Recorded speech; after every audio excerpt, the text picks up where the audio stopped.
The hotel room door clicked shut behind Chioma before she realized the keycard in her hand read 1804, not 1408.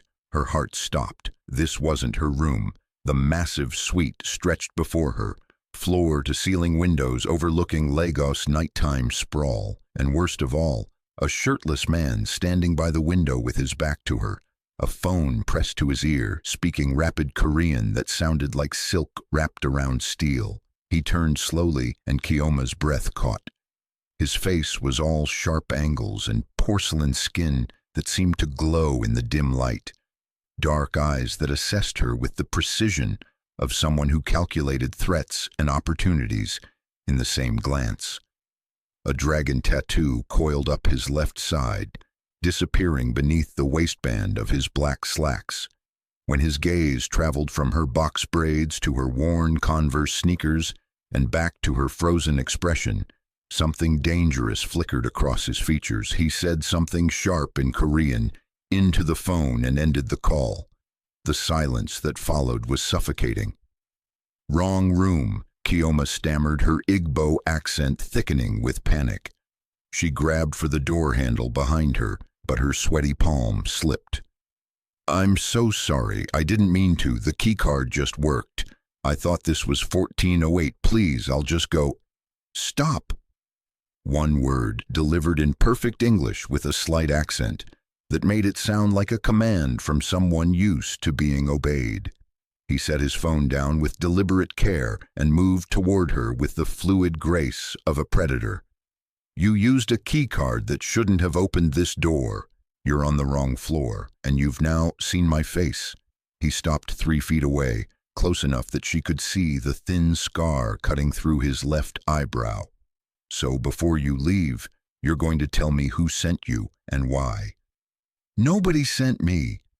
The words tumbled out desperate and terrified. "I'm a student. I'm here for a conference tomorrow.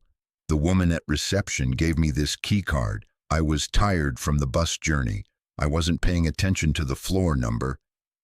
"You took a bus to Echo Hotel?"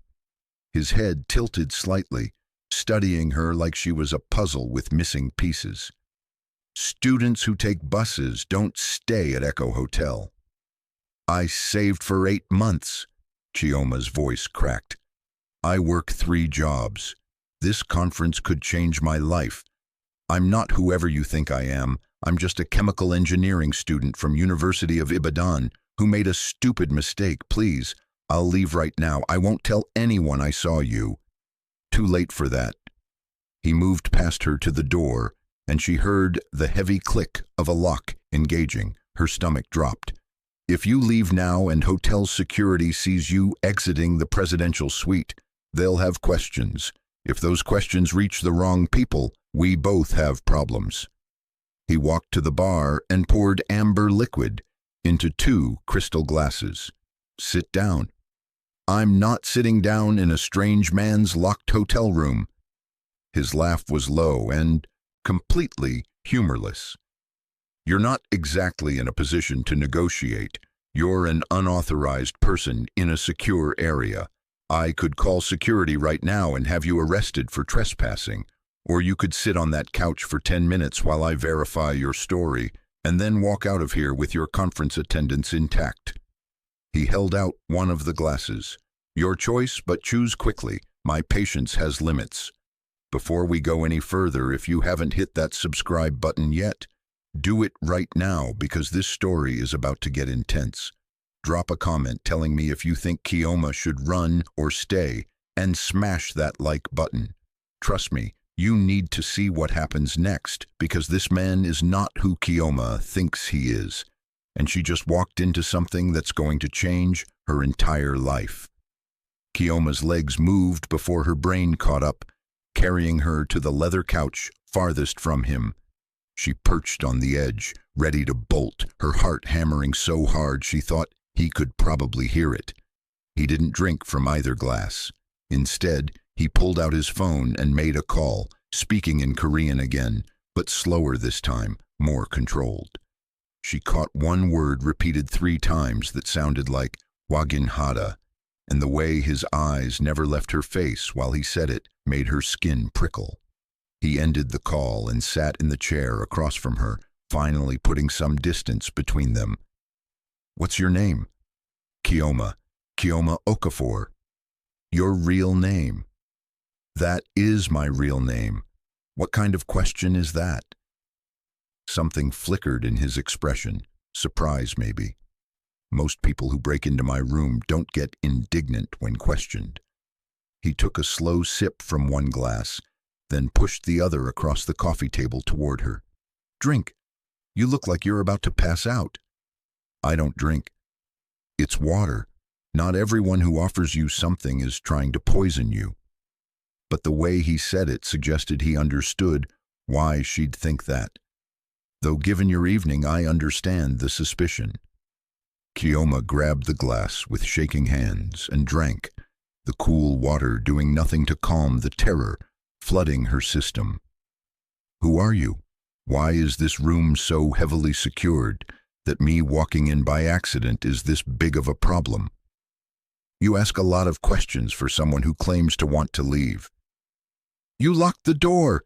You're the one keeping me here." He studied her for a long moment, and she felt stripped bare under that gaze, like he could see every secret she'd ever kept. "My name is Min Jun Park. I'm here on business. Private business that doesn't concern chemical engineering students from Ibadan." He leaned forward, elbows on his knees. "Now tell me exactly what happened from the moment you entered this hotel."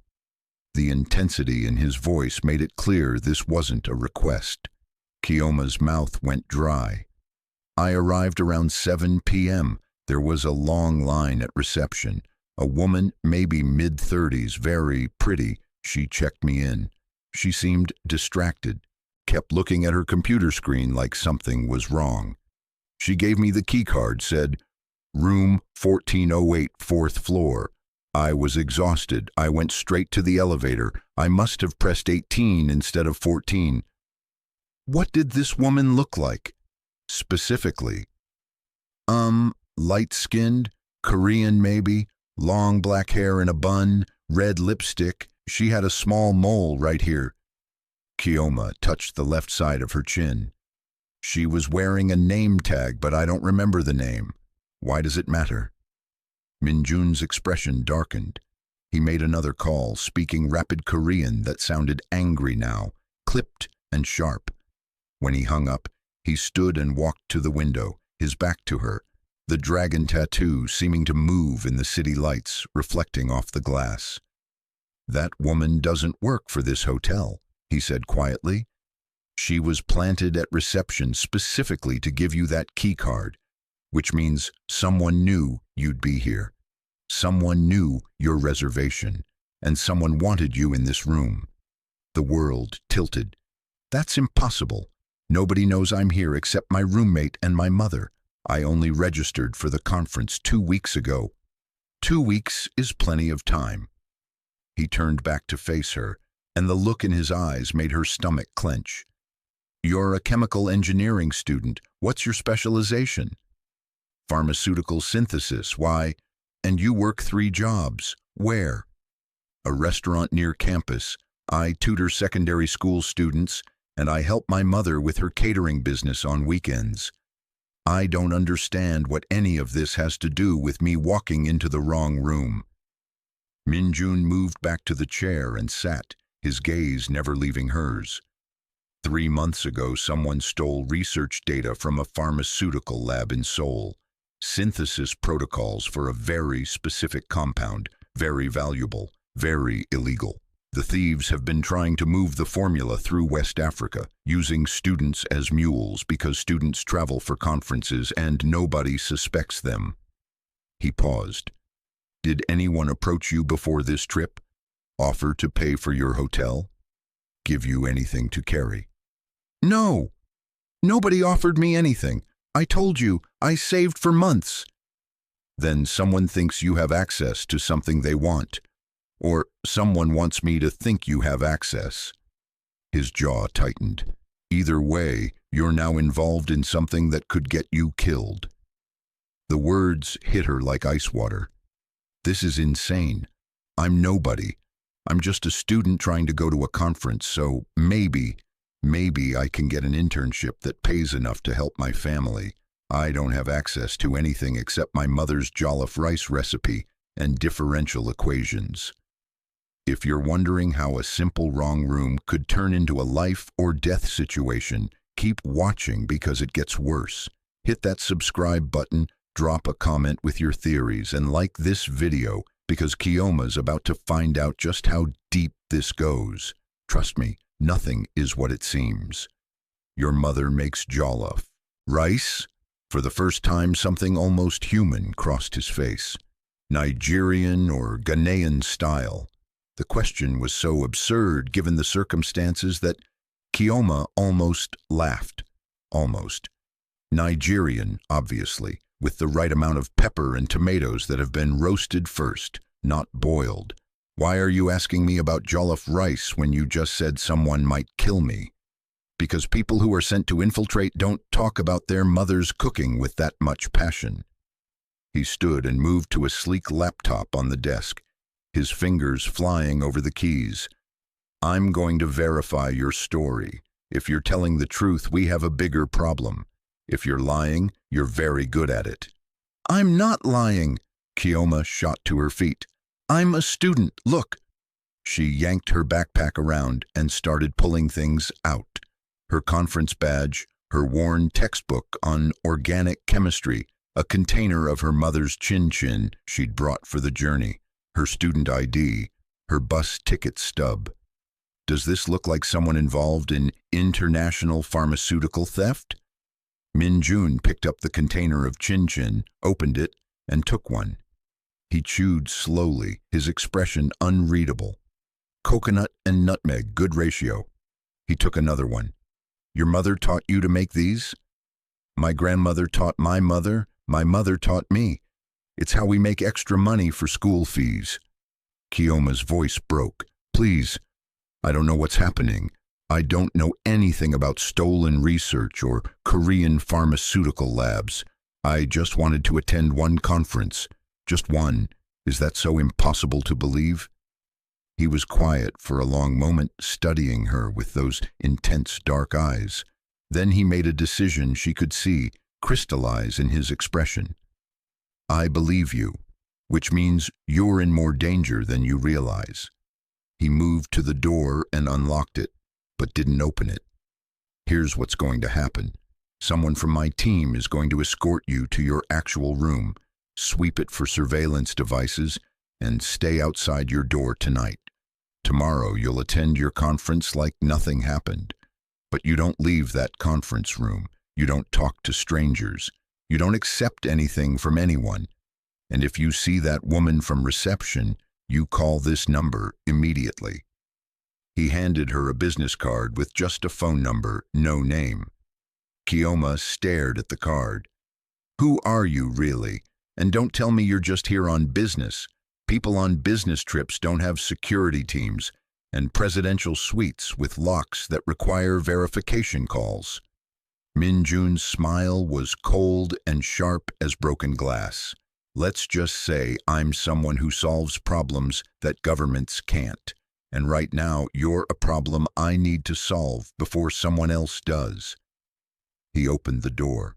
Go, my associate is waiting by the elevator. She should leave, should run, should get as far away from this man and this situation as possible. But something in his eyes stopped her. Not threat, something else, something that looked almost like concern. Why are you helping me? The question came out smaller than she intended. If I'm a problem, why not just let them have me? Why do you care what happens to a Nigerian student? For a moment his mask slipped, and she saw something raw underneath. Because 8 years ago I was a Korean student in Lagos for a business program. I walked into the wrong warehouse at the wrong time and saw something I shouldn't have. And the person who found me instead of killing me gave me a choice. His voice went quiet. I'm giving you the same choice. Walk away now. Forget this happened. Let me handle this. or stay, ask more questions, and discover that the life you knew ended the moment you walked through that door. The elevator dinged in the hallway. His associate was waiting, her last chance to choose safety. Chioma looked at the business card in her hand, then back at Min Jun Park with his dragon tattoo and his cold eyes that somehow seemed to understand exactly what it felt like to be trapped between two worlds. She thought about the woman at reception who wasn't really hotel staff, about the keycard that had opened a door it shouldn't have, about how she'd saved for 8 months, worked herself to exhaustion, sacrificed everything for one chance at a better future, only to walk straight into something that could destroy her. She took one step toward the door, then stopped. What if I don't want to walk away? The words surprised her as much as they seemed to surprise him. What if I want to know who tried to use me and why? What if I'm tired of being pushed around by people who think girls like me don't matter? Min Jun's eyes darkened with something that might have been respect or warning. Then you're more dangerous than I thought, and infinitely more stupid. He moved closer, close enough that she could see gold flecks in his dark eyes. People like me, Chioma Okafor, we don't save people. We use them, we trade them, we eliminate them when they become inconvenient. If you stay, if you ask questions, you become part of my world, and my world doesn't have happy endings for chemical engineering students who make jollof rice with their mothers. Maybe I don't want a happy ending. Her voice was steadier now. Maybe I want the truth. His smile was slow and absolutely lethal. Then God help you, because I'm the worst thing that could have happened to you tonight. He pulled out his phone. Cancel the escort. She's staying. The door clicked shut again, and Chioma realized with crystal clarity that she'd just made a choice that would change everything. Make sure you hit that subscribe button right now because Chioma just signed up for something she can't take back. Drop a comment telling me if she made the right choice, and smash that like button because the next part is going to blow your mind. This is just the beginning, and it only gets more dangerous from here.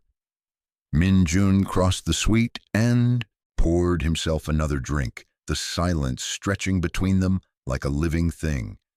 Chioma stood frozen by the door, her backpack still clutched in her hands, watching him move with that unsettling grace. Everything about him screamed danger, from the dragon tattoo that seemed to breathe with each movement of his muscles, to the way his eyes tracked her even when he wasn't looking directly at her. Sit, he said finally, gesturing to the couch. Not an invitation, a command. If you're staying, if you really want answers, then you need to understand what you've walked into, and once I tell you, there's no going back to your comfortable ignorance. Chioma sat, but this time she didn't perch on the edge ready to run. She settled back, forced her breathing to steady, and met his gaze with as much courage as she could summon. I'm listening. He studied her for a long moment, and she had the distinct impression he was calculating something, weighing variables she couldn't see. 3 months ago, a chemist named Dr. Yoon disappeared from a research facility in Seoul. He was working on a synthetic compound, a painkiller more effective than morphine but without the addiction profile, worth billions if it ever reaches market. The night he disappeared, his entire research database was wiped. Every synthesis protocol, every trial result, every formula, gone. You think he stole his own research? I know he did. The question is who he sold it to and where it is now. Min Jun took a slow sip of his whiskey. 2 weeks after his disappearance, his body washed up in Busan Harbor with a single bullet in his head. Professional execution, which means he either betrayed his buyers or his buyers decided they didn't need him alive. Chioma's stomach churned. What does any of this have to do with me? Dr. Yoon had a daughter, 20 years old, chemical engineering student, working multiple jobs to support herself, After her father's death. He paused, letting the parallel sink in.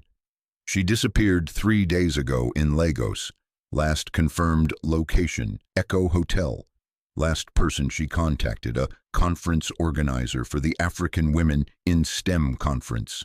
The room felt like it was tilting. You think someone took her? Here? I think someone killed her, and I think they're using her registration, her identity, her hotel reservation to flush out whoever was supposed to receive the research data. His eyes locked on hers with laser focus. The keycard you were given wasn't a mistake, Chioma. Someone thinks you're connected to the buyers. Someone wanted you in this room, probably to eliminate you or to see who you'd contact for help. Either way, you were meant to die tonight. The words hit her like a physical blow. She couldn't breathe, couldn't think past the roaring in her ears. That's impossible. I'm nobody. I don't know any Dr. Yoon. I don't know anything about pharmaceutical research worth billions. I'm just a chemical engineering student who specializes in pharmaceutical synthesis, who works at a restaurant frequented by international businessmen, who registered for a conference 2 weeks ago using credentials that match a very specific profile. He set down his glass with deliberate care. Whoever is behind this did their homework. They found someone who fits the pattern. You. Then they're wrong. I'm not whoever they think I am. I know that now, but they don't. He moved closer, sat on the edge of the coffee table directly across from her, close enough that she could see the muscle ticking in his jaw. Which means as long as they think you have information or access, you're a target. And when they realize you don't, you become a liability, a witness, someone who needs to be eliminated. Chioma's hands were shaking again. She pressed them against her thighs, trying to steady herself. So what do I do? Go to the police, leave Lagos, drop out of school and disappear? The police can't help you. Whoever is behind this has resources that make government agencies look like children playing dress-up. His voice softened slightly, just enough to be more unsettling than his earlier coldness. And running won't save you. They found you once, they'll find you again. Your only option is to help me find them first. Help you? I don't even know who you are. You could be the one behind all of this for all I know. Min Jun smiled, and it was the coldest thing she'd ever seen. If I was behind this, you'd already be dead. I don't waste time with elaborate plans when a simple bullet works just fine. He stood and walked to the window, his back to her again. My name is Min Jun Park. I run a private security firm that handles problems for very wealthy, very powerful people. When those people have issues that can't be solved through legal channels, they call me. When someone steals from them, betrays them, threatens their interests, I make those problems disappear. You're an assassin. The words came out flat, emotionless, because what else could she say? What else could he be? I prefer problem solver, but yes, sometimes solving problems requires permanent solutions. He turned back to face her. 6 months ago, one of my clients invested heavily in Dr. Yoon's research. When that research was stolen, they called me to recover it. I've been tracking the data through 3 continents, following a trail of bodies from Seoul to Singapore to Lagos. And now that trail has led to you. If you're still watching, if you're as shook as Chioma is right now, hit that subscribe button, drop a comment telling me what you think is in that stolen research, and smash that like button because this is about to get even more intense. Trust me, you don't want to miss what happens next because Min Jun is about to make Chioma an offer she can't refuse. Chioma stood abruptly, her legs unsteady but her voice stronger than she felt. I didn't ask for any of this. I didn't ask to be mistaken for some dead girl. I didn't ask to be a target for people who kill chemists and steal research. I just wanted to attend a conference, maybe get an internship, help my mother pay rent. That's it. That's my entire ambition. So thank you for the information. Thank you for not killing me. But I'm leaving now, and I'm going to pretend this entire night was a terrible nightmare. She made it 3 steps toward the door before his voice stopped her cold. Your mother's name is Chioma Okafor. She runs a catering business from your family compound in Ibadan. Your younger brother, Chukwuemeka, he's 15, wants to be a doctor. Your father died 6 years ago, malaria complicated by inadequate treatment. You send home 70% of everything you earn from your 3 jobs. Your phone wallpaper is a picture of all of you at your sister's wedding last year. He paused. Should I continue? Chioma spun around, fury replacing fear. How do you know all of that? Have you been following me, spying on me? I know everything about everyone who enters my orbit. It's how I stay alive. He crossed the distance between them in 3 strides, and suddenly they were close enough that she could feel the heat radiating off his body. I know where your mother buys her tomatoes every Saturday. I know which church your family attends. I know that your brother takes the same route to school every morning, passes by the same Akara seller at the same time. His voice dropped to something almost gentle, which somehow made it more terrifying. I know exactly how to hurt you if I need to, and so does everyone else looking for that research data. The implication crashed over her like a wave. You're threatening my family. I'm showing you reality. If I could find them in 3 hours, so can the people who want you dead. So can whoever planted that fake receptionist. So can the buyers who are still out there looking for their stolen merchandise. He reached up slowly, giving her time to flinch away, and tucked a loose braid behind her ear. The gesture was oddly intimate, completely wrong given the circumstances. Your family isn't safe because you walked into the wrong room, but they can be safe if you help me end this. How? Her voice cracked. I don't know anything. I can't give you information I don't have. No, but you can give me bait. He stepped back, pulling his phone out again. Whoever set this up thinks you're connected to the buyers. They think you have information or access, so we let them keep thinking that. We let them make contact. We let them believe you're exactly who they're looking for, and when they come for you, I'll be there to take them apart. Chioma stared at him, her mind racing through the implications. You want to use me as bait? You want me to pretend to be involved in international pharmaceutical theft so you can catch the people behind it? That's your plan. Unless you have a better one. Yes, go to the police, tell them everything, let them handle it. Min Jun's laugh was sharp and bitter. The police? You think the police can help you?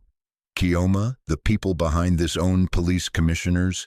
They own judges, they own entire government departments across multiple countries. The only reason I'm still alive is because I operate outside their reach, outside their influence. The only reason you're still alive is because you're standing in my suite instead of lying dead in yours. He was right. She knew he was right.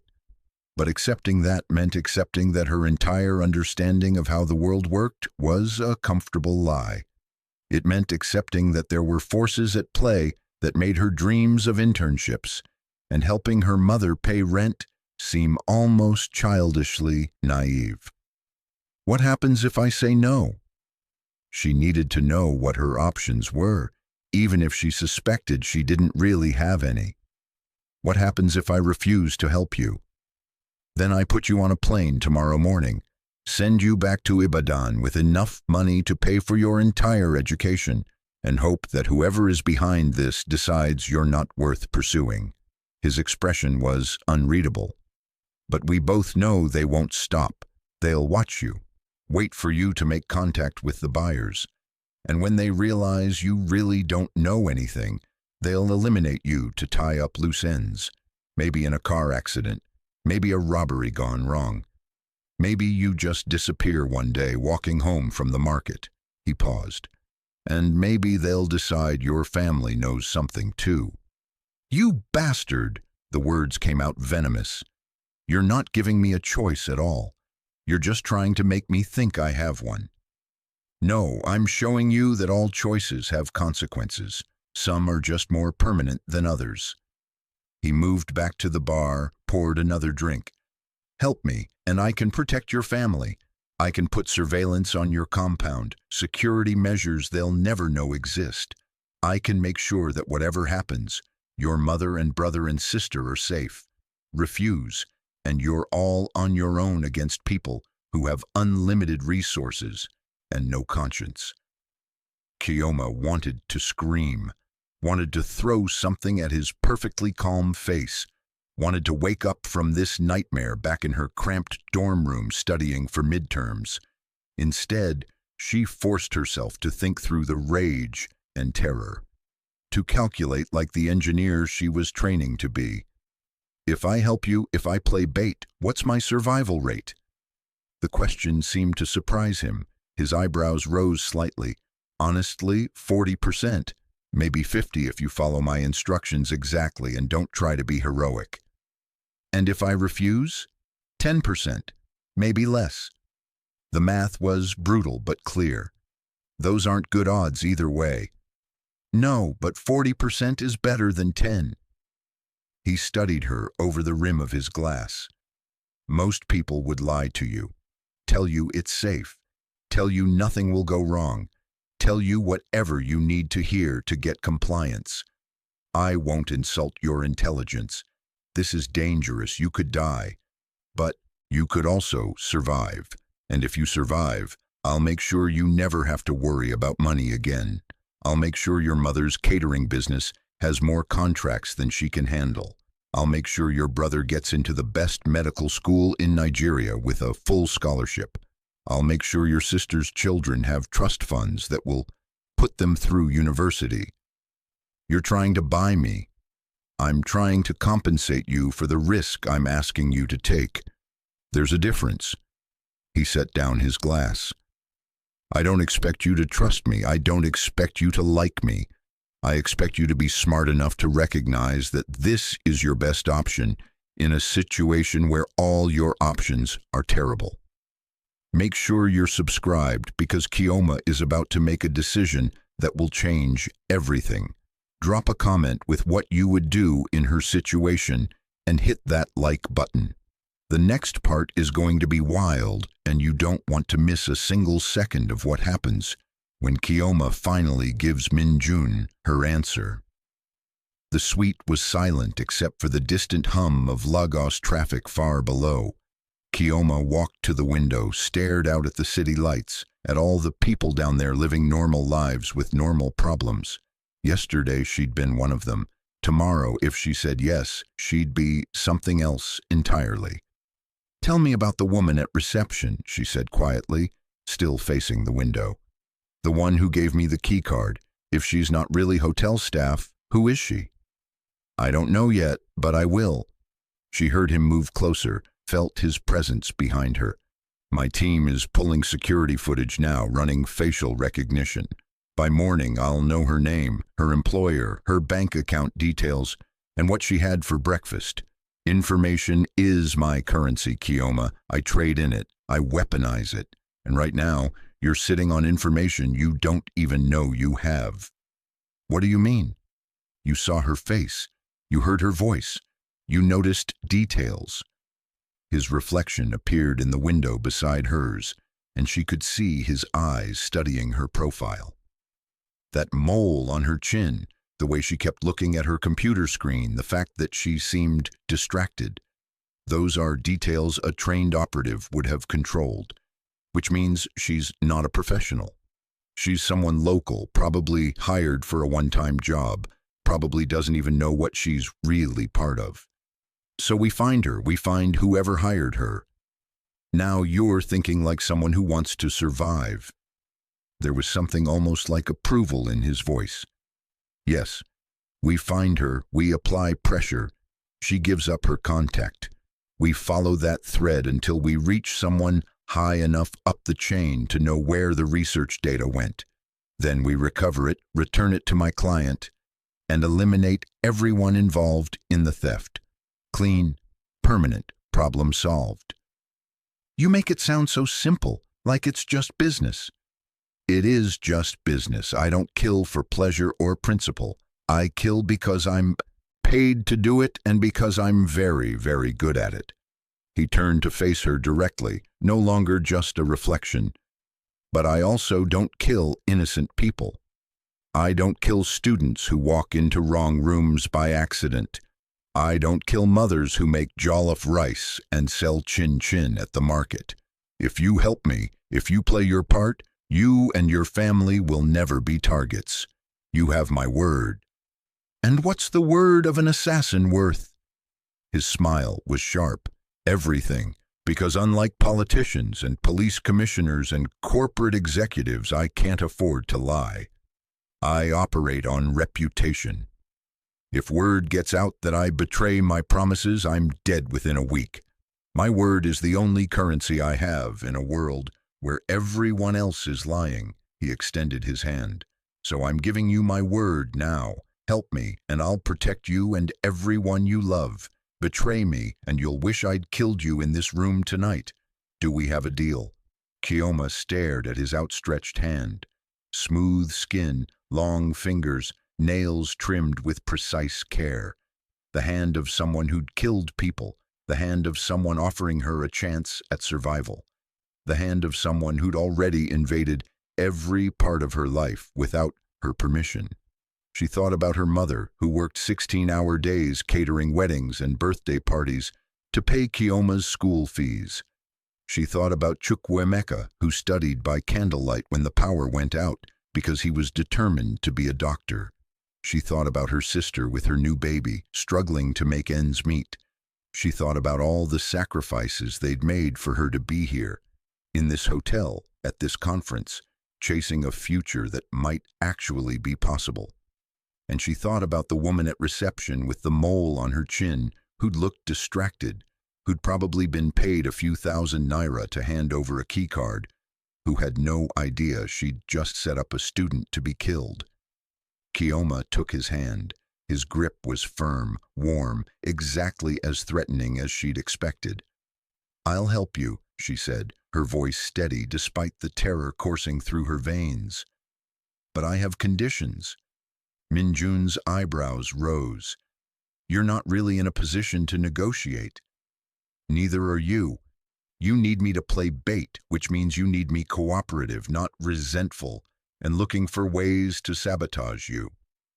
She held his gaze, refused to look away, even though every instinct screamed at her to back down. "My family doesn't know anything about this, ever. As far as they know, I'm at a conference having a wonderful time. No security teams watching them. No surveillance they might notice. I don't want them afraid. Done. What else? When this is over, assuming I survive, you disappear from my life. No job offers, no keeping tabs on me, no surprise visits. You solve your problem. I go back to being a student, and we never cross paths again." Something flickered in his expression, too quick to read. "Agreed. Anything else?" "Yes." She squeezed his hand harder.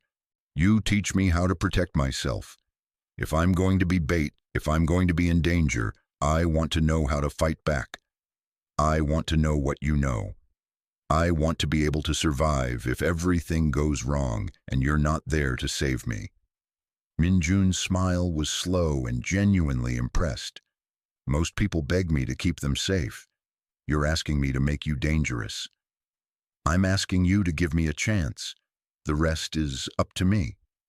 He pulled her closer, not quite an embrace, but too close for comfort, and his voice dropped to something that made her skin prickle.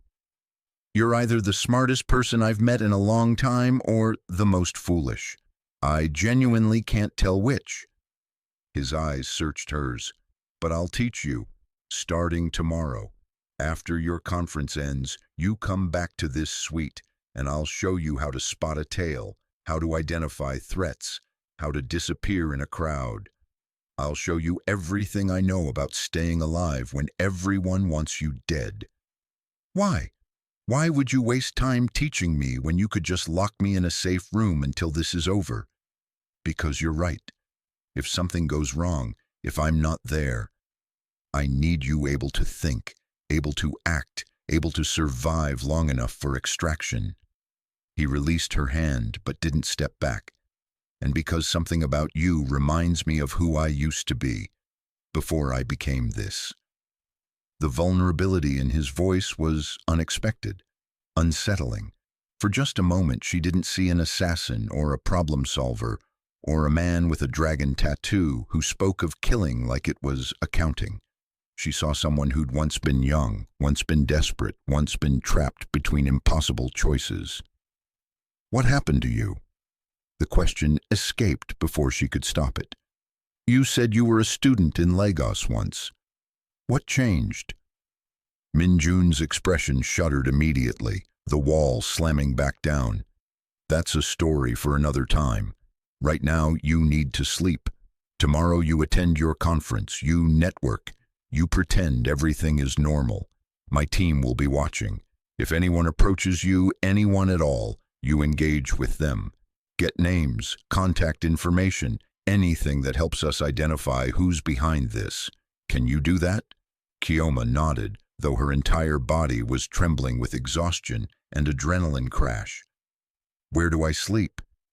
"Your actual room, 1408. My associate swept it 20 minutes ago. It's clean. No surveillance, no threats." He walked to a closet and pulled out a black device about the size of a phone. "This is a panic button. You press it, I'm at your door in under 60 seconds. Keep it with you at all times.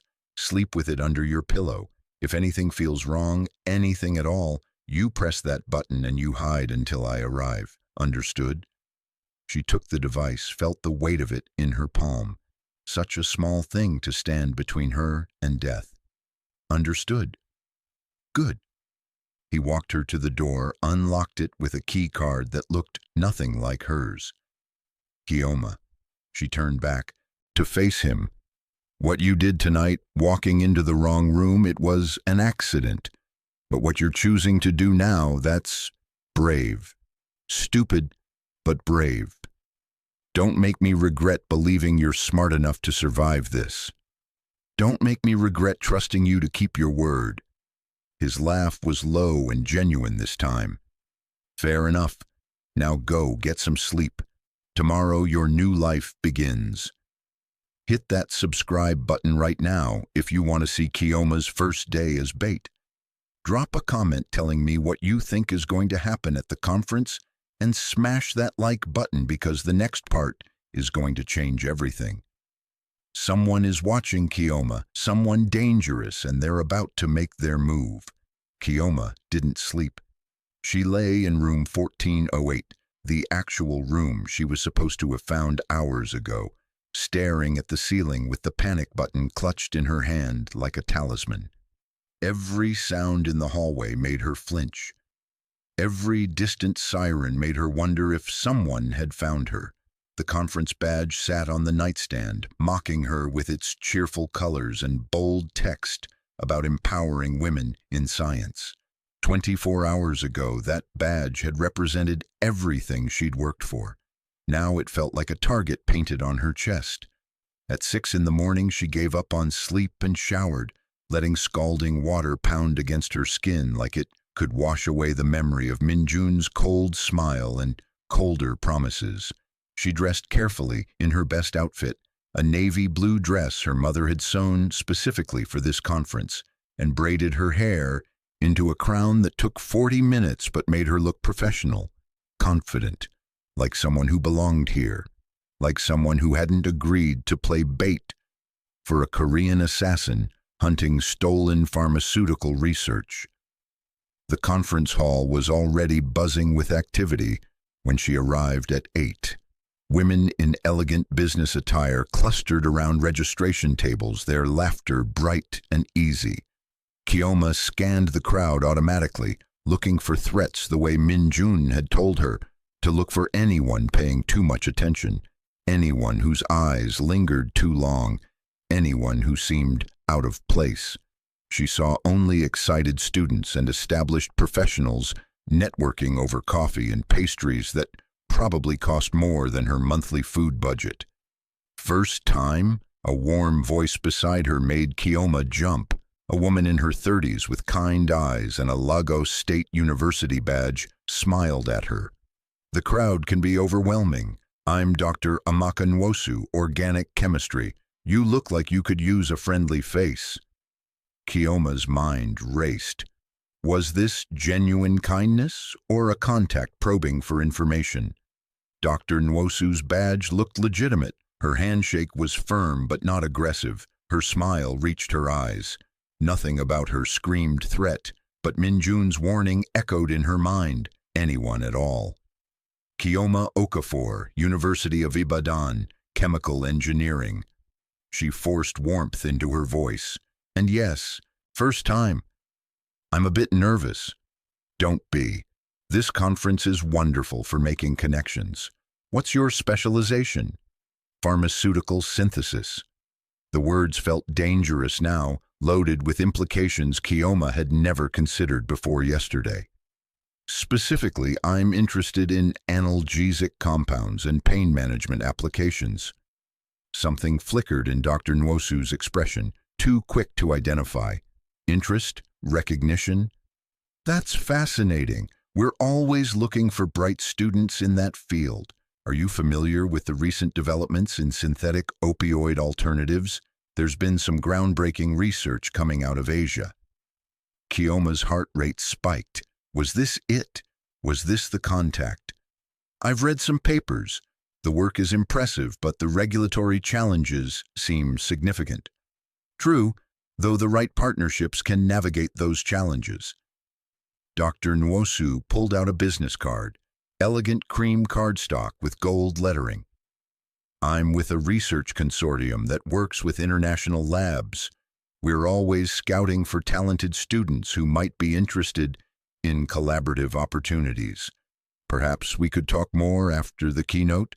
There's a reception this evening, invitation only, but I'd be happy to add you to the list. The card felt like it was burning Chioma's fingers. That's very generous. I'd love to learn more. Excellent. I'll send the details to your conference email. Dr. Nwosu's smile brightened. I have a good feeling about you, Chioma. I think you're exactly the kind of forward-thinking researcher we've been looking for. She moved away into the crowd, leaving Chioma frozen with the business card in her hand. It could be innocent networking.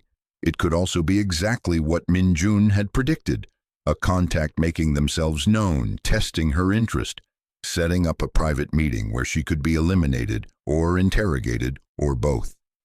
Chioma found a quiet corner and pulled out her phone. The number from Min Jun's card was already programmed into her contacts under the innocuous name Uncle James. She sent a quick text with shaking hands. Met Dr. Amaka Nwosu, LASU, Organic Chemistry, mentioned Asian research on synthetic opioids, invited me to private reception tonight. She knew my specialization before I said much. Feels wrong. The response came 30 seconds later. Good instincts. Accept the invitation. We'll have people at the reception. Do not go anywhere private with her. Stay in public spaces. I'm watching. Chioma looked up from her phone and scanned the conference hall again. Where was he? The crowd was thick now, hundreds of women in professional attire, but she couldn't spot Min Jun anywhere. Then she saw him, or rather, she saw the absence of him, a man in a dark suit standing against the far wall, face partially obscured by a newspaper, but with posture and stillness that screamed trained operative. Not Min Jun himself, but one of his people. The realization should have been comforting. Instead, it made her feel like a mouse being watched by cats who'd decided not to pounce yet. Before you keep watching, make sure you've hit that subscribe button because this conference is about to turn deadly. Drop a comment telling me if you think Dr. Nwosu is the enemy or just an innocent connection and smash that like button. Trust me, what happens at that reception tonight will blow your mind, and you need to see every second of it. The keynote speaker was a renowned chemist from Oxford, talking about ethical considerations in pharmaceutical research. The irony wasn't lost on Chioma. She sat in the auditorium surrounded by brilliant women discussing integrity and responsible innovation while a stolen formula worth billions floated somewhere in the criminal underworld, and she'd agreed to help a professional killer recover it. She tried to focus on the presentation, tried to take notes like she would have done yesterday when her biggest worry was impressing potential internship supervisors. But her mind kept drifting to Min Jun's suite, to his casual mention of bodies washing up in harbors, to the way he'd looked at her when he'd said 40% survival rate like those were good odds. During the lunch break, her phone buzzed. Another text from Uncle James. Woman from reception identified. Name is Patience Ocon, freelance admin assistant, hired through a temp agency 3 days ago. Agency received payment from shell company traced to Singapore. Following the money now. She doesn't know who hired her, just had instructions to give specific keycard to anyone matching your description. We're bringing her in for questioning. Chioma typed back quickly. Will she be hurt? The response took longer this time. Define hurt. She'll be scared. She'll talk. She'll wish she'd asked more questions before taking money from strangers. But she'll live. Unlike you, if we don't find out who's behind this. The casual cruelty of it made Chioma's stomach turn. But what could she say? What moral high ground did she have after agreeing to this arrangement? She pocketed her phone and forced herself to eat the catered lunch, chicken and jollof rice that tasted like cardboard in her mouth. Chioma, a young woman about her age wearing a bright yellow jewel and an even brighter smile, sat down across from her. I saw your name tag. You're from Ibadan. I'm Blessing, University of Lagos, Biochemistry. Are you enjoying the conference? Finally, someone who felt genuine. Chioma's shoulders relaxed slightly. It's overwhelming but amazing. The keynote was incredible. Right? I took so many notes my hand cramped. Blessing laughed and dug into her rice with enthusiasm. Are you going to the reception tonight? I heard it's invitation only, very exclusive. I'm trying to network my way in because apparently that's where all the real opportunities happen. I got invited, actually, by Dr. Nwosu from LASU. Blessing's eyes widened. You lucky thing. Dr. Nwosu is connected to everyone. My professor says she's part of some big international research network. If she's interested in you, that's huge. She leaned forward conspiratorially. What's your secret? How did you get on her radar so fast? I honestly don't know.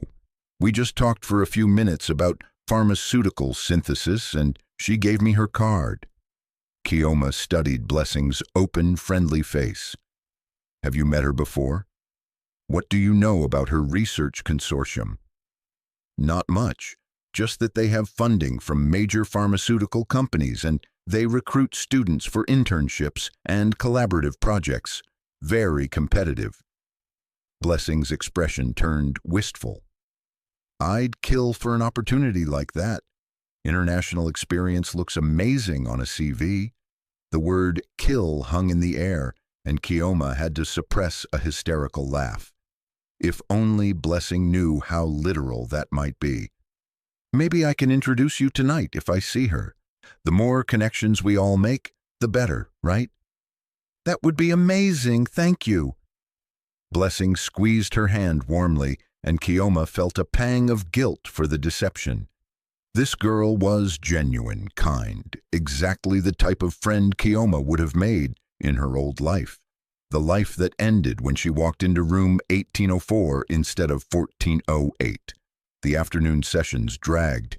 Chioma attended presentations on green chemistry and sustainable pharmaceutical manufacturing, but her attention kept drifting to her phone, to the panic button in her bag, to the man in the dark suit who'd moved positions but was still watching. At 4 p.m. she received an email with details for the evening reception. Rooftop terrace, 7 p.m., business formal attire required. The sender was listed as Conference Networking Committee, but the email address was a generic Gmail account that looked hastily created. Another red flag in a sea of red flags. She went back to her room to change and found a garment bag hanging on her door. Her heart hammered as she brought it inside, half expecting a bomb or a threat. Instead, she found an elegant black dress, designer label, her exact size, and a note in sharp, precise handwriting. You can't attend an exclusive reception in a homemade dress, no matter how well your mother sews. Wear this. Look like you belong. Act like you're comfortable with wealth. They're testing you tonight to see if you fit their profile. Make them believe you do. MJ. Chioma held up the dress. It was beautiful, probably cost more than her entire semester's tuition, and accepting it felt like crossing another line. But Min Jun was right. If she showed up in her navy dress, she'd stand out as exactly what she was, a struggling student out of her depth. She needed to look like someone who might have connections to international pharmaceutical theft, someone worth recruiting or eliminating. She showered again, styled her braids into an elegant updo using YouTube tutorials, watched on her cracked phone screen, and slipped into the dress. It fit perfectly, hugged her curves in ways that made her look sophisticated, dangerous even. She barely recognized herself in the mirror. The girl staring back looked like she belonged in rooms with people who made decisions worth billions. Like she could hold her own with assassins and criminals and researchers who played with people's lives. Like she was someone other than Chioma Okafor from Ibadan who sold chin-chin at the market. Her phone buzzed. You look beautiful. Now remember, you're not a student tonight. You're a young researcher with promising connections and questionable ethics. They're going to test you with conversations that seem innocent but are actually fishing for information. Give them just enough to stay interesting, but not enough to be useful. Make them work for it. And Chioma, whatever happens, don't drink anything you didn't pour yourself, and don't go anywhere alone. My people will be there, but we can't protect you if you make stupid choices. She typed back, I'm terrified. Good. Fear keeps you sharp. Just don't let it paralyze you. You're smarter than most of the people in that room. Use it. Make sure you're subscribed because Chioma is about to walk into a room full of criminals and she's the main course. Drop a comment with your predictions for tonight and hit that like button. What happens next is going to leave you breathless. I promise you that. The rooftop terrace was spectacular. String lights created a canopy of stars above elegantly dressed guests who sipped champagne and discussed research papers like they were gossip. A jazz quartet played in the corner, and the view of Lagos at night glittered like scattered diamonds. Chioma accepted a glass of champagne from a waiter, didn't drink it, and scanned the crowd for Dr. Nwosu. You came. Dr. Nwosu appeared at her elbow, stunning in a green dress that probably cost more than Chioma's family compound. And you look absolutely lovely. That dress suits you. Designer. A gift. Chioma kept her voice steady. From a friend who thought I should look the part. A generous friend. Come, let me introduce you to some colleagues who'll be very interested in your work. Dr. Nwosu's hand on her elbow was gentle but steering, guiding her through the crowd toward a cluster of people in the corner. 2 men, 1 woman, all impeccably dressed, all watching Chioma with the same calculating expression she'd seen on Min Jun's face. This is Chioma Okafor, the promising young researcher I mentioned. Dr. Nwosu made introductions with practiced ease. Chioma, this is Dr. Chen from Singapore, Dr. Ose from Accra, and this is Mr. Park from Seoul. Chioma's blood turned to ice. Park, Korean, Seoul. It couldn't be a coincidence. She looked at Mr. Park and saw a man in his 50s. Silver hair, expensive suit, cold eyes that reminded her disturbingly of Min Jun. He extended his hand and she took it, his grip firm and assessing. "Miss Okafor, Dr. Nwosu speaks highly of your potential." His English was perfect, accent slight but noticeable. "She tells me you specialize in pharmaceutical synthesis, specifically analgesic compounds, a fascinating field, particularly now with all the recent innovations coming out of Asian research facilities." "Thank you, Mr. Park. I try to stay current with developments." Chiyoma's mind raced. Was this Min Jun's client? Or someone connected to the theft? "Though I find some of the recent work raises interesting ethical questions about regulatory oversight." Ethical questions. Mr. Park's smile didn't reach his eyes. Such as? Such as whether innovation should be slowed by bureaucratic processes that prevent life-saving medications from reaching people who need them, or whether those processes exist for good reason. She was walking a tightrope, trying to sound interested in gray areas without actually committing to anything. Dr. Chen leaned forward, interested. "You sound like someone who understands that real progress sometimes requires working outside traditional systems. Tell me, Miss Okafor, if you had access to breakthrough research that could revolutionize pain management, but couldn't get regulatory approval for years, what would you do?" This was it. The test Min Jun had warned her about. Every word mattered now. "I think," Chioma said carefully, "that would depend on why it couldn't get approval. If it's genuinely unsafe, then obviously no. But if it's just caught in bureaucratic delays while people suffer..." She paused, let doubt creep into her voice. "I'd want to find a way to help them, even if that way wasn't conventional." The three of them exchanged glances, some silent communication passing between them. Dr. Nwosu's hand tightened slightly on Chiyoma's elbow. "You're exactly what we've been looking for," Mr. Park said quietly. "Someone bright, ambitious, and willing to think beyond limitations. Tell me, Miss Okafor, how would you feel about joining a research project that operates across borders, one that values results over red tape?" "I'd be interested in learning more." Chiyoma's heart was hammering so hard she was sure they could hear it. "Though I'd need to know what I'd be working on and who I'd be working with." "Of course, we don't expect blind commitment." Mr. Park pulled out a business card, similar to Dr. Nwosu's but with a Singapore address. "Why don't we continue this conversation somewhere more private? I have a suite here in the hotel, just the five of us, very informal, where we can discuss specifics without worrying about being overheard." Every alarm in Chiyoma's head screamed. Private suite. 5 of them, 1 of her. No witnesses. This was how people disappeared. But if she refused, she'd lose the connection. She'd lose the lead. And Min Jun had said his people would be watching. She was about to answer when a voice cut through the music and conversation, sharp and familiar and utterly unexpected. "There you are, Chioma. I've been looking everywhere for you." Min Jun appeared beside her in an immaculate suit, his hair styled differently. His entire demeanor changed from cold assassin to charming businessman. He slipped an arm around her waist with casual possessiveness that made her breath catch. "I'm so sorry I'm late, darling. The meeting ran over." He turned to the group with a smile that could cut glass. "I hope you haven't been monopolizing my girlfriend's time too much. She's brilliant, but she tends to undersell herself."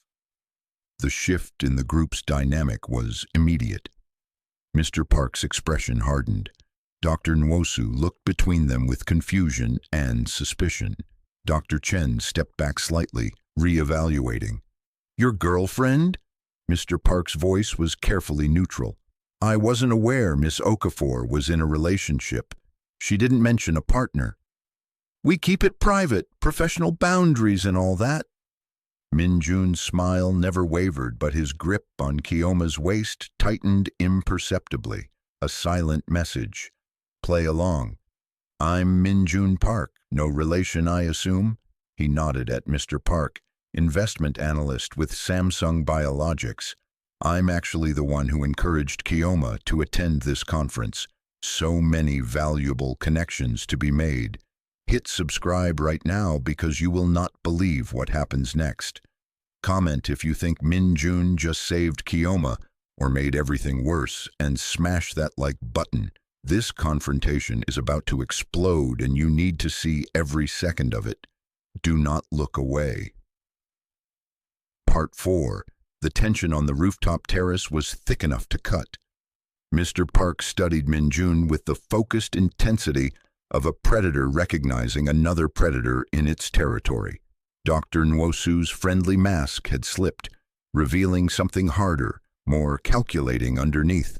Dr. Chen and Dr. Osei had gone completely still, the kind of stillness that came from people trained to recognize danger.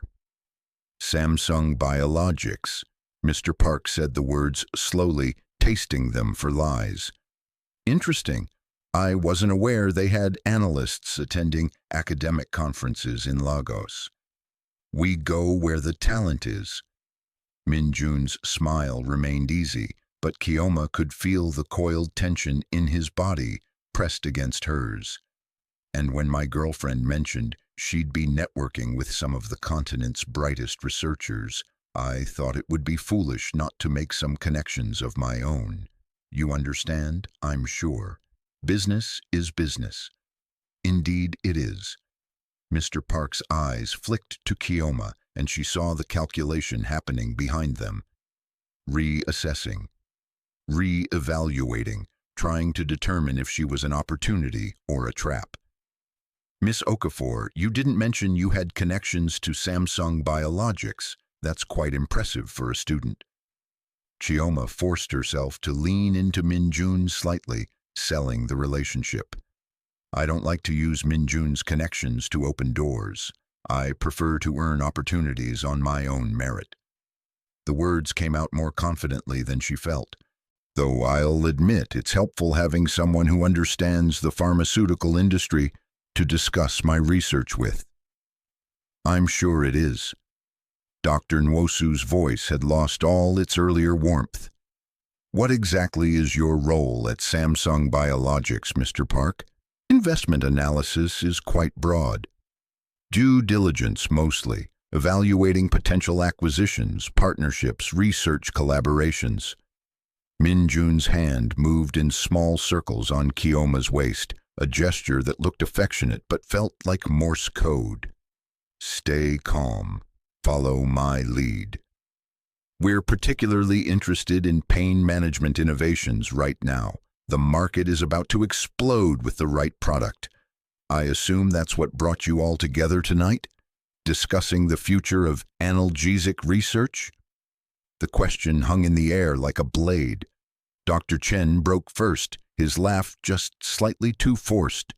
Among other things, it's a conference. We discuss many topics. Of course. Min Jun's smile sharpened.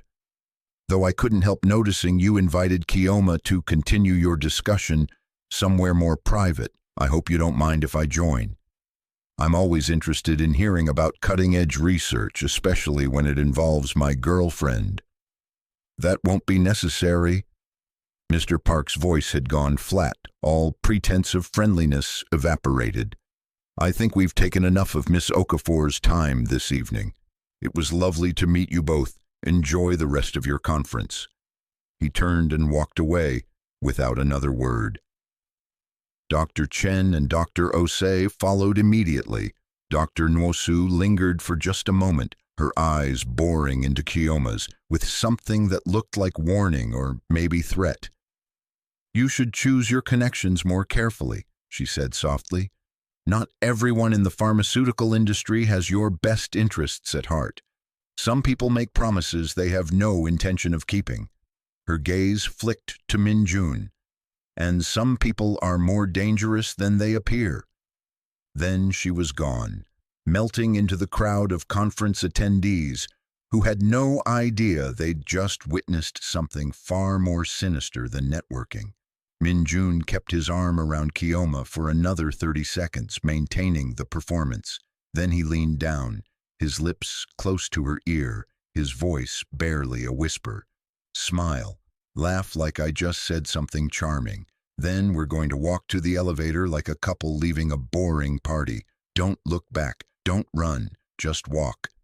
Chioma forced a laugh that sounded almost natural, tilted her head like she was gazing at him adoringly, and let him guide her toward the exit.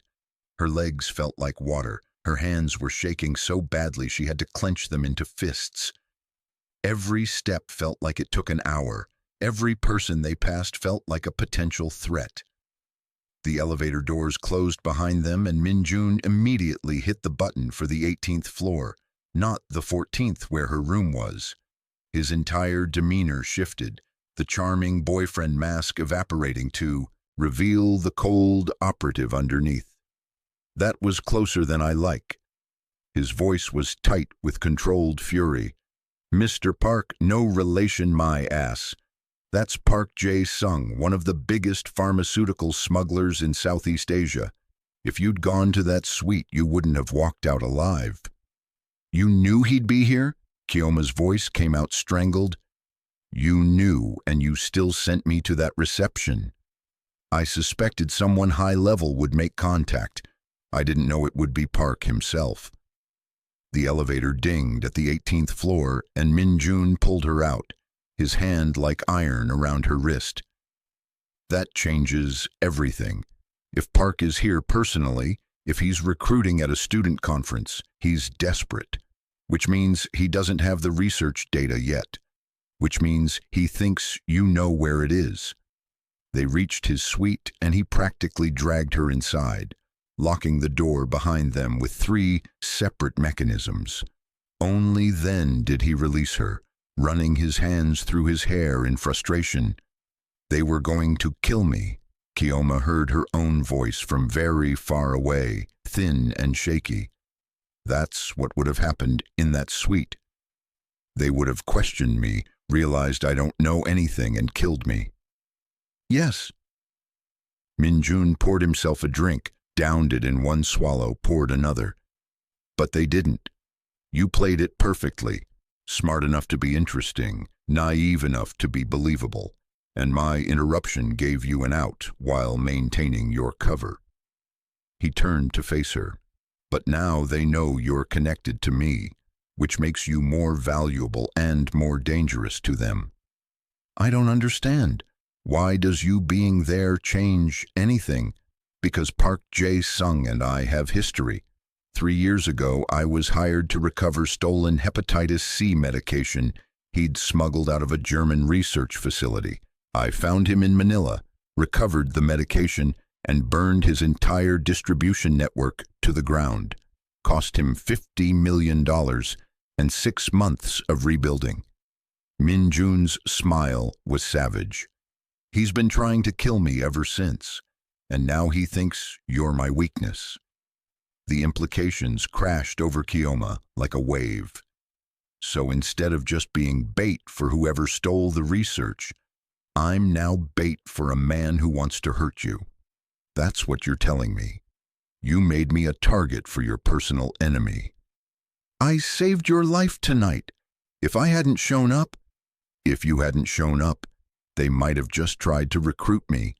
They might have thought I was some naive student they could manipulate. Chioma's voice rose, weeks of stress and terror finally breaking through. But now they know I'm connected to the man who destroyed their operation.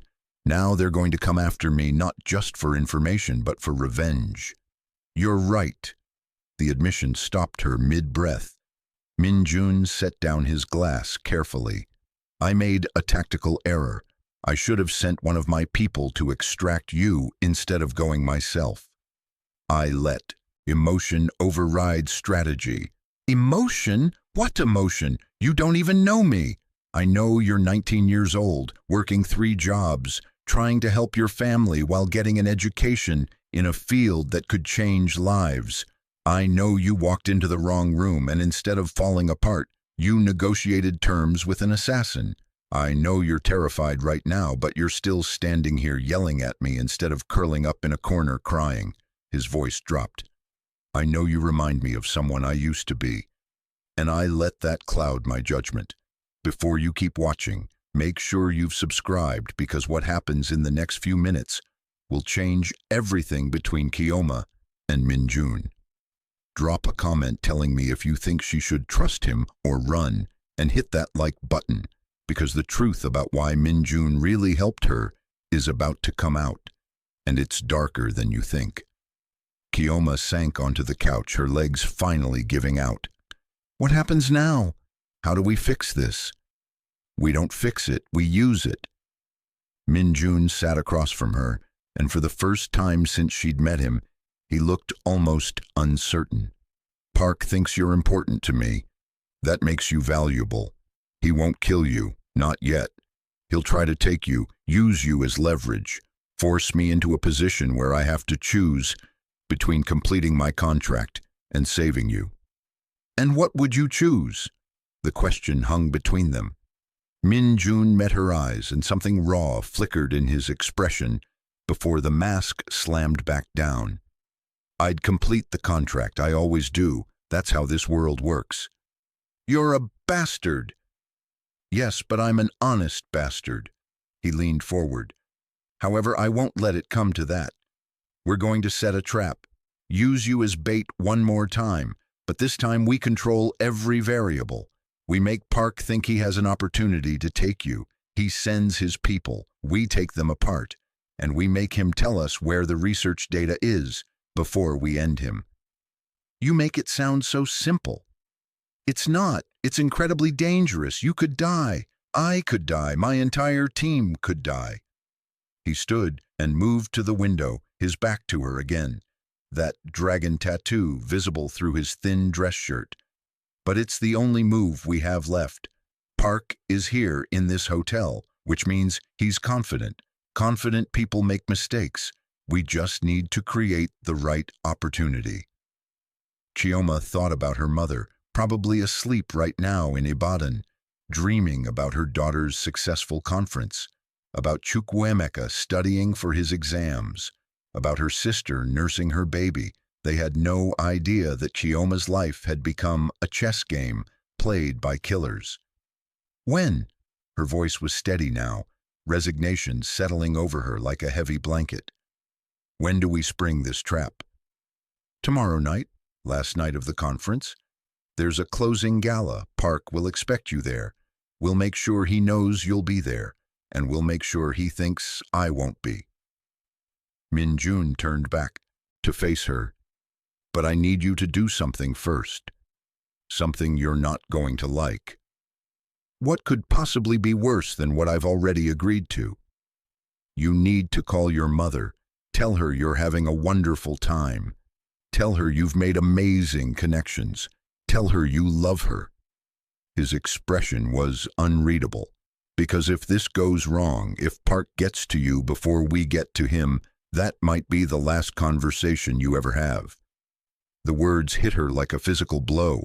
She'd been so focused on survival, on playing her role, on not getting killed in the next 5 minutes, that she hadn't let herself think about the permanence of death, about never seeing her family again, about her mother getting a call from the police saying her daughter's body had been found in a Lagos hotel.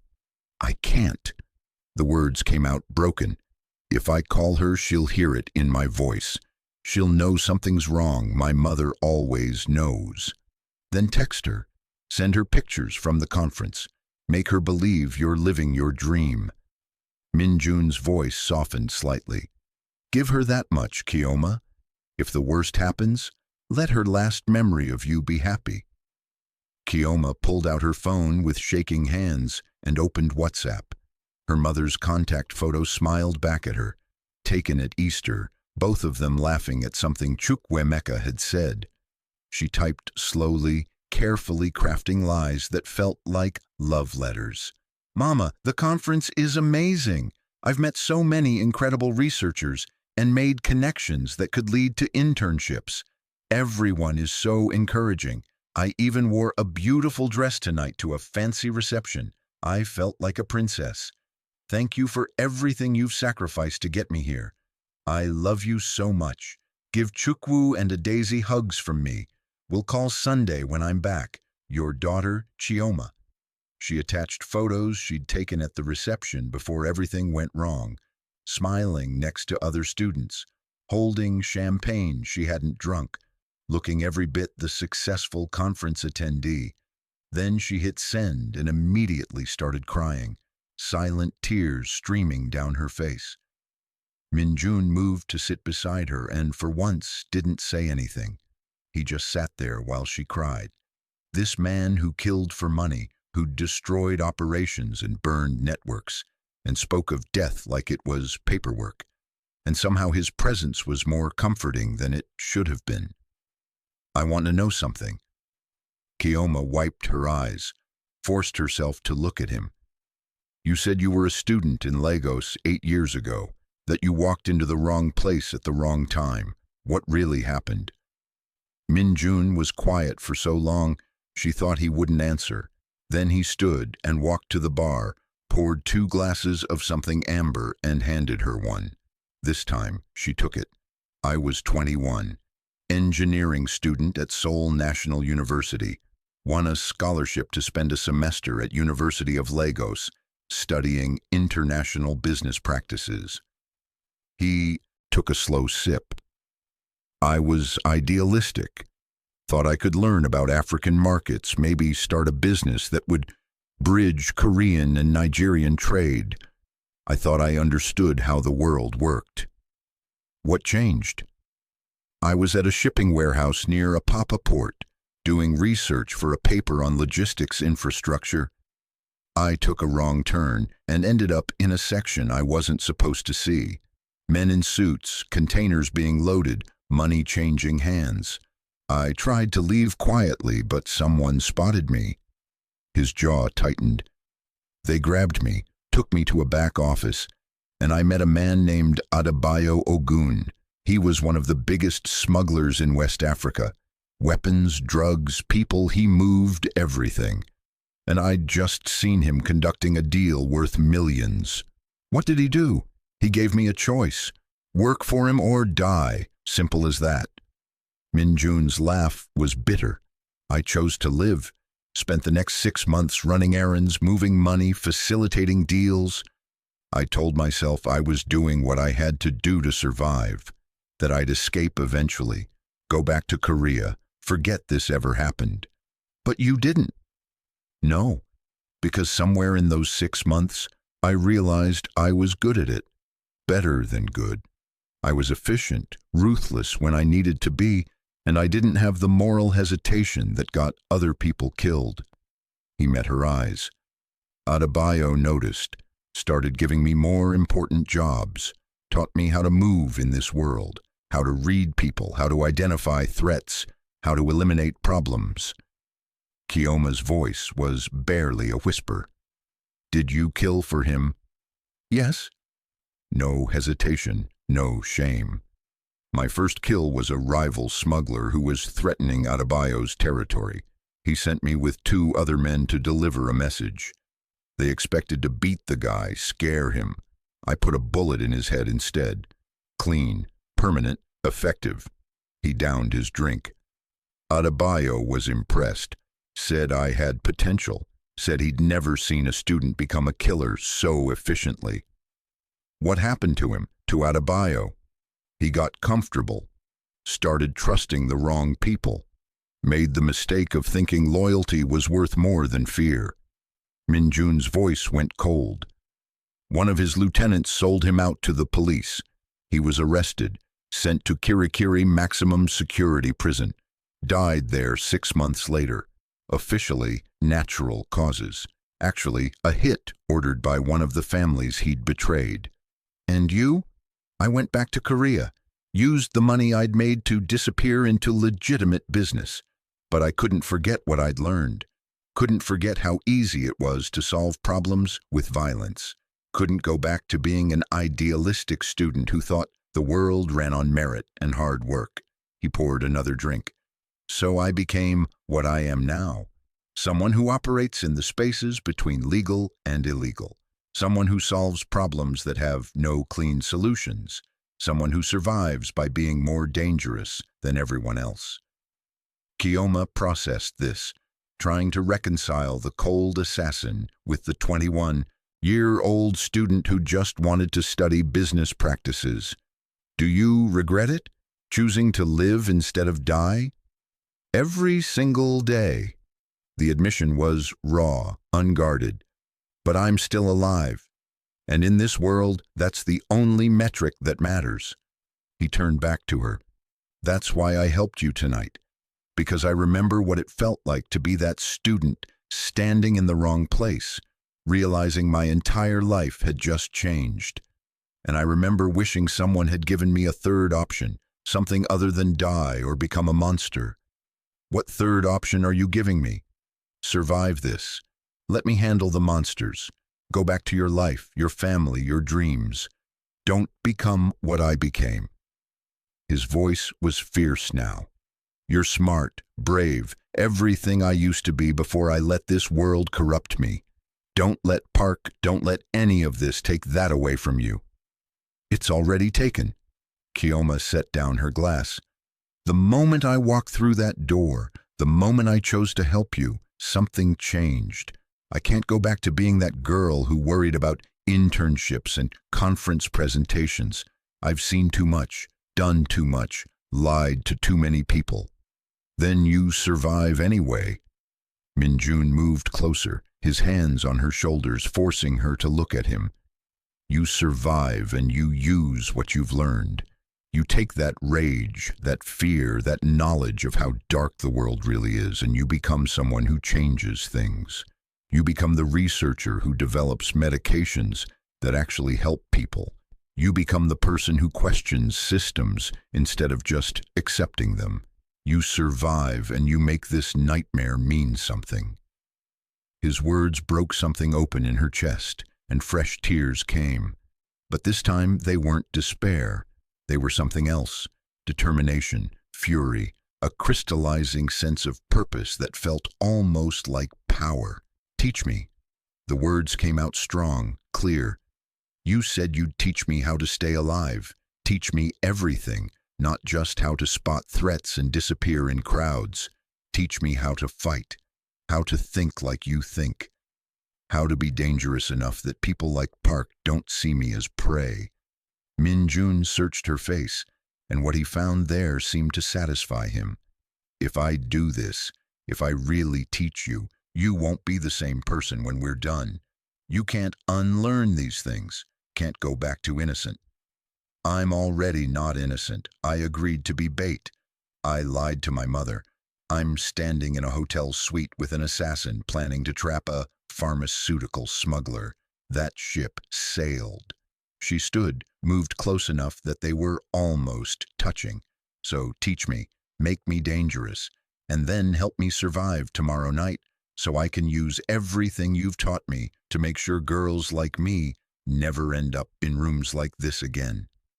His smile was slow, genuine, almost proud. You're either going to change the world or burn it down. I genuinely can't tell which. Maybe both. Maybe both. He checked his watch. It's almost midnight. You need sleep. Tomorrow we train. Basic self-defense, situational awareness, how to read a room for exits and weapons. Tomorrow night we end this. And then, Chioma Okafor, you're going to walk out of this hotel and become someone Park Jae-sung will regret ever underestimating.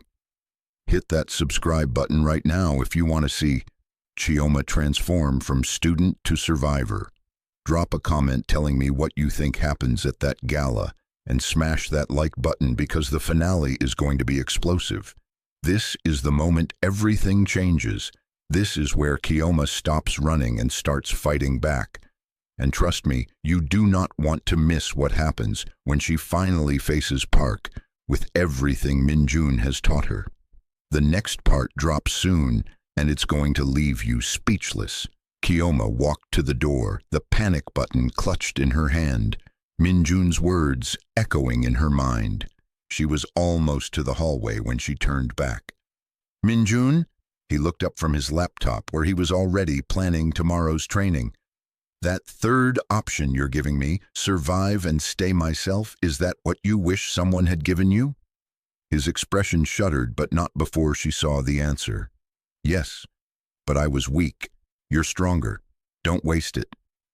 She nodded and left, but his words followed her down the hallway, into her room, into her fitful dreams where she was both the hunted and the hunter, both the student and the survivor, both the girl who'd walked into the wrong room and the woman who was going to walk out of this hotel alive. Tomorrow night, Park Jae-sung would make his move, and Chioma would be ready, not just as bait, but as someone who'd learned from the best killer she'd ever met how to refuse to be a victim. The conference badge on her nightstand caught the light from the window. African women in STEM, empowering the next generation.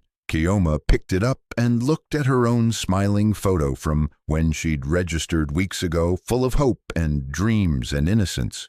She didn't look away. She needed to remember that girl, needed to fight for her even if she could never be her again. Because Min Jun was right about one thing. Survival was the only metric that mattered. And Chioma Okafor was going to survive, whatever it took.